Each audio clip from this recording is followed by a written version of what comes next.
7 negative supply side shock in this global economy starting from 2023.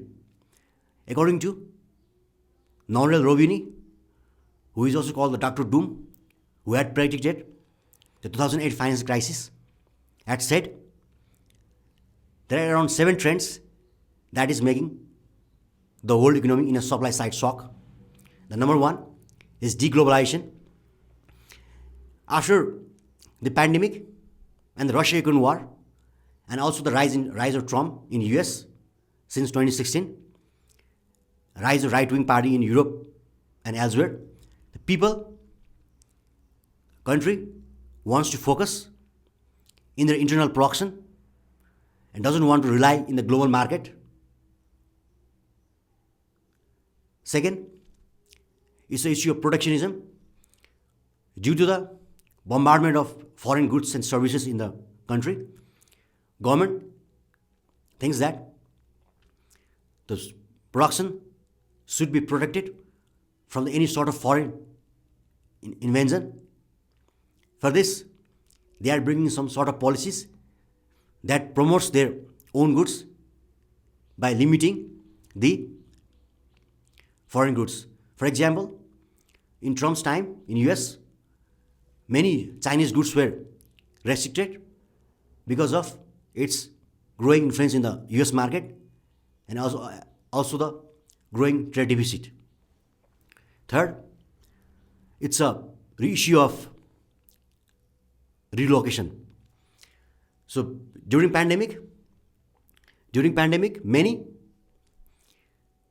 productions and supplies were concentrated around China, and China took the policies of zero COVID policies, making the world supply into the world market very limited. This has made the other countries like US and UK to think that the concentration of production house in one country puts us in a risk.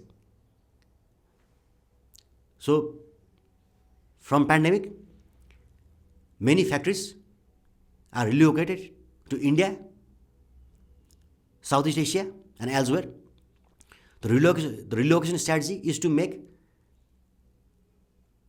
that supply side is free of any vulnerabilities. Next is migration and travel restriction.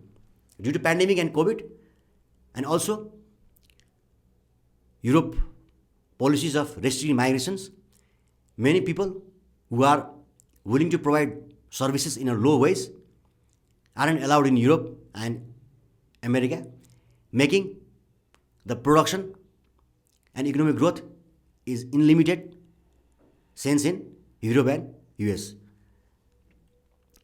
Also, aging population growing in Europe desperately need a migrant from Africa and Asia, but due to the negative migrant policies, such thing is not happening, making the Europe go into recession possible. Then, next big thing is climate change. Climate change is a transnational threat. This threat has made the whole world into shock, and the life and sustainability of Earth is a bigger question than economic growth.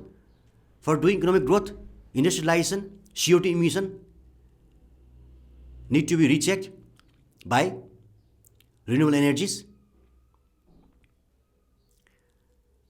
And last thing is pandemic. Pandemic like COVID or any sort of disease that travels across the world also puts the economy in a vulnerable positions, and the strategy to cope with such pandemic is limited among the countries. So the Western countries are thinking also to advance their health system in parallel with their economic system. Thank you so much.